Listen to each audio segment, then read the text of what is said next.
दोस्तों, इतिहास के पन्नों में जब भी वीरता का चैप्टर खुलता है तो एक ही नाम है जो स्वर्ण अक्षरों में चमकता है, राजपूत। ये वो लोग हैं जिन्होंने केवल जमीन के लिए नहीं बल्कि अपने जमीर के लिए भी जंग लड़ी, जिनके लिए प्राण जाए पर वचन न जाए सिर्फ एक कहावत नहीं बल्कि जीवन जीने की कला है, तरीका है। आज बात उन वीरों की, बात राजपूतों की, जहां ठाकुर और सिंह होना केवल एक नाम नहीं, शेर जैसी दहाड़ है।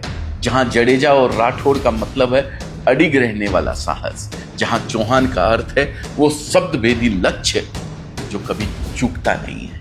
और जहां सोलंकी और सिसोदिया का नाम आते हैं तो मेवाड़ के उस सूर्य की याद आती है जिसने कभी ढलना नहीं सीखा। दोस्तों, ये सिर्फ सरनेम नहीं है, ये सदियों के बलिदान और स्वाभिमान के प्रमाण है। 12वीं सदी में जब मोहम्मद गोरी ने भारत पर नजर डाली तो पृथ्वीराज चौहान ने उसे तराइन में ऐसा पटका कि वो जान बचाकर भागा। फिर आया वो दौर जब मुगलों की सल्तनत पूरे हिंद पर छा रही थी, लेकिन मेवाड़ के महाराणा प्रताप ने झुकने से इनकार कर दिया। उन्होंने महल छोड़कर जंगलों में घास की रोटियां खाई पर सिर नहीं झुकाया। और महाराणा सांगा के शौर्य को कौन नहीं जानता।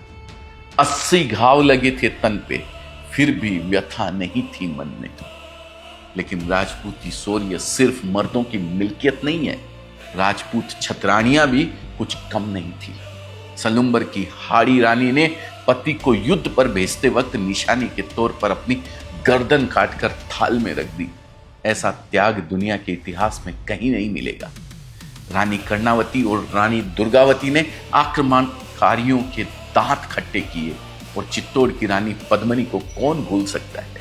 उन्होंने 16,000 औरतों के साथ जौहर करके दिखा दिया कि एक राजपूतनी के लिए आबरू की कीमत जिंदगी से ज्यादा है।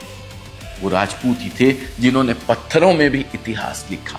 कुंभलगढ़ की दीवार चीन की दीवार के बाद दुनिया की दूसरी सबसे लंबी दीवार है। मेहरानगढ़, चित्तौड़गढ़, आमेर सब यूनेस्को की विरासत है।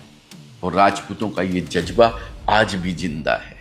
1962 में रेजांग ला में मेजर सैतान सिंह भाटी और उनके 120 जवानों ने चीन की पूरी बटालियन को रोक दिया।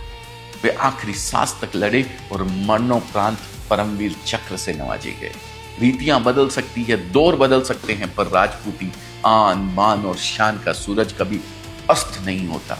यह समाज नहीं, यह भारत का वो मस्तक है जो कभी झुका नहीं। राजपूत समाज के शौर्य और संस्कार को आज मेरा फैशन का सैल्यूट।